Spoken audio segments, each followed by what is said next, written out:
Ya, Assalamualaikum warahmatullahi wabarakatuh. Selamat pagi. Hari ini kita akan membahas tentang summary statistics ya, atau statistik ringkasan dengan menggunakan descriptive, using descriptives ya. Chapter 2. Nah, prosedur deskriptif ini bisa Anda lakukan dengan menggunakan menu deskriptif yang ada di SPSS. Nah, prosedur ini bermanfaat untuk mendapatkan, kalau kemarin kita yang frekuensi ya, maka sekarang kita menggunakan deskriptif untuk mendapatkan perbandingan ringkasan, ya, ringkasan kira-kira apakah data dari sebuah variabel skala itu terdistribusi normal atau tidak. Dan itu juga akan memudahkan kita dalam mengidentifikasi kasus-kasus yang tidak penting, yang tidak umum, unusual, ya, yang tidak umum antar variabel dengan menghitung z-score. Nah, kita akan membahas tentang ini. Pertama perlu dipahami dulu yang namanya terdistribusi normal itu apa. Harusnya kemarin waktu Anda di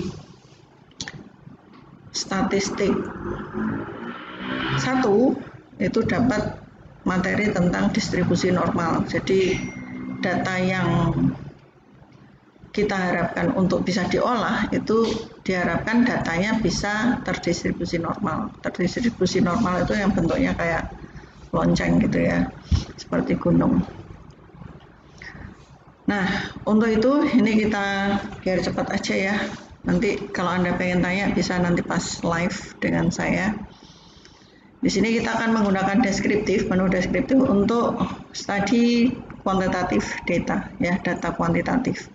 Di sini kasusnya adalah sebuah perusahaan telekomunikasi yang dia menyimpan atau memelihara sebuah database database customer, di mana di dalamnya terdapat informasi berapa banyak sih yang dibelanjakan oleh konsumen untuk panggilan jarak jauh, untuk panggilan bebas pulsa, untuk sewa peralatan, untuk kartu telepon, dan untuk jasa wireless di bulan sebelumnya.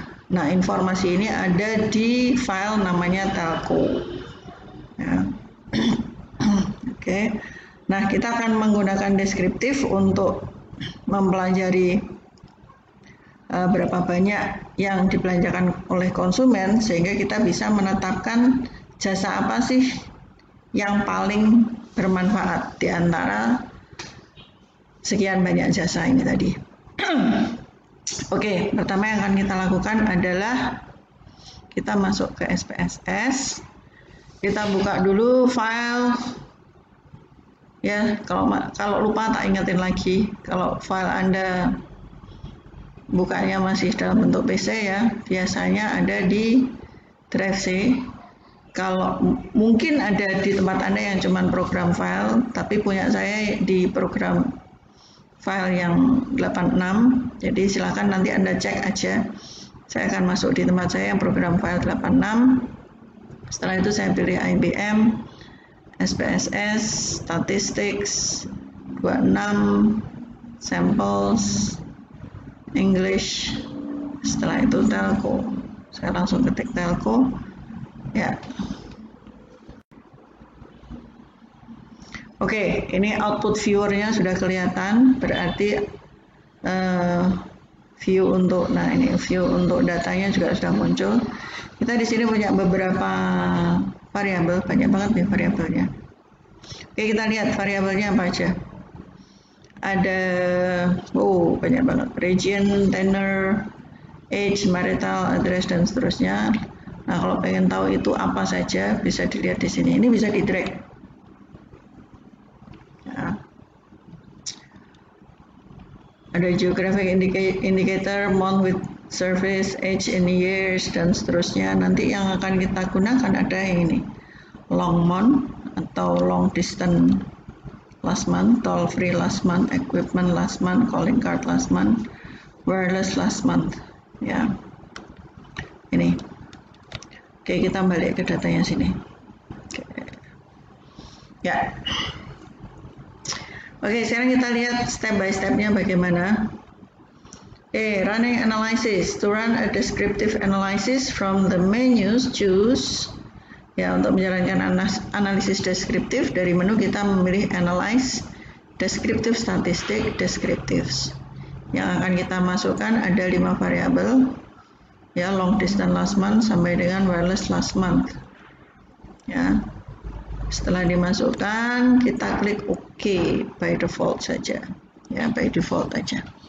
Oke, kita coba analyze, descriptive statistik. Nah, kalau kemarin kan kita belajar tentang frekuensi, sekarang kita pelajari tentang deskriptif. Baik. Yang kita pilih ada yang ini, long distance, toll free, equipment, calling card, wireless. Pakai banget ya. Oke, tak gedein biar kelihatan. Ini bisa digedein juga. Biar kelihatan yang kita butuhkan apa sih. Nah, ini 1, 2, 3, 4, 5. Nah, ini ya, ini bisa Anda tekan shift, setelah itu pakai panah ke bawah, setelah itu dipindahkan, ya. Nah, kita akan langsung saja klik OK. Akan kita lihat hasilnya seperti apa. Nah, di sini kita punya seperti ini, descriptive statistics. Deskriptif statistik di sini ada long distance last month, nilai datanya ada 1000, minimumnya 0,9, maksimum 99,95 dengan rata sekian, standar deviasi sekian. Nah, yang kita lihat yang seperti apa? Standar deviasi itu kita harapkan bisa lebih rendah daripada min. Itu yang bagus, data yang bagus.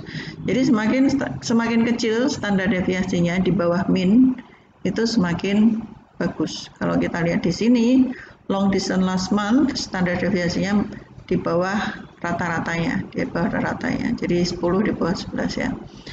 Nah, yang toll free last month standar deviasinya tinggi, ya.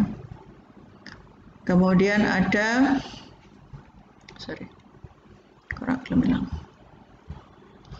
ada equipment last month, kemudian ada calling card last month, wireless last month, ya. Kita lihat sama nggak? Oke. Nah, sama ya. Nah, dari tabel ini kita agak kesulitan menentukan profit jasa apa yang disediakan itu yang paling menguntungkan. Tak gedein dulu biar kelihatan. Nah, mana yang paling menguntungkan? Secara rata-rata konsumen pada umumnya konsumen membelanjakan kebanyakan pada rental equipment. Kalau kita lihat di sini angkanya sama nggak sih? Oke, kita lihat 10, 16, 19, 14, 19. Oh ya, sama, pastilah sama. Kita lihat di sini paling banyak dibelanjakan di equipment karena angkanya, angkanya berapa ini? 14 rata-rata, ya. Rata-rata yang dibelanjakan adalah 14, itu dari rental peralatan. Tapi ada variasinya yang cukup tinggi. Variasinya kita lihat di sini di standar deviasinya. Oh, di sini 14, tapi standar deviasinya tinggi, lebih tinggi daripada rata-ratanya. Artinya datanya kita masih mempertanyakan ini datanya benar apa enggak, ya. Standar deviasi itu apa sih? Misalnya orang se-Tlogosari. Saya cerita dulu. Jadi orang se-Tlogosari ini rata-rata pendapatannya adalah 2 juta. Ya. Kemudian tiba-tiba Abu Rizal Bakri pindah ke Tlogosari dengan penghasilannya per detik 2 juta. Abu Rizal Bakri lah sekarang yang lagi ngetren Rafathar ya. Rafathar pindah ke Tlogosari. Pindah ke Tlogosari kan penghasilannya tinggi sekali. Itu kalau di rata-rata penduduk Tlogosari dengan Rafathar ya, pasti minnya akan mengalami peningkatan drastis. Tapi standar deviasinya juga tinggi. Karena apa? Karena Rafathar ini kan nyeleneh sendiri, sementara yang lain pendapatannya berkisar antara 1 juta sampai 10 juta. Rafathar pendapatannya bisa bermiliar-miliar. Nah, ini yang menyebabkan reratanya tidak menunjukkan hasil yang sesungguhnya. Ya, jadi variasinya jaraknya terlalu lebar antara orang biasa dengan Rafathar. Bener ya, Rafathar ya? Anaknya Raffi Ahmad ya? Ya benar, oke. Ya. Nah, sekarang permasalahan di sini adalah kebanyakan customer tidak memiliki semua jasa tersebut, tidak menggunakan semua jasa ini ya.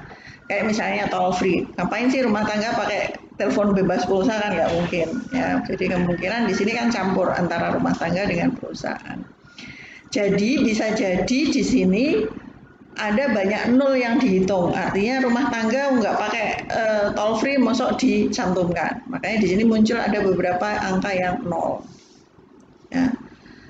Salah satu solusi untuk permasalahan ini dengan memperlakukan nol, ya, kita treatment sebagai missing value, ya, atau data yang missing, yang nggak ada, agar analisis dari tiap-tiap jasa tadi menjadi conditional, ya, dan memiliki jasa tersebut tergantung pada jasa tersebut. Sama seperti tadi ya, misalnya ini kalau dalam kasus ini misalnya tadi di Telogosari ada yang keluarga prasejahtera, ada Rafathar dan sebagainya. Nah, ini angkanya yang 00 yang prasejahtera yang pendapatannya mungkin minus atau 0 itu kita buang dulu ya, sehingga kita bisa mendapatkan rata yang real meskipun nanti standar deviasinya masih melenceng jauh ya. Tapi pertama yang kita harus buang adalah data yang kosong ini tadi.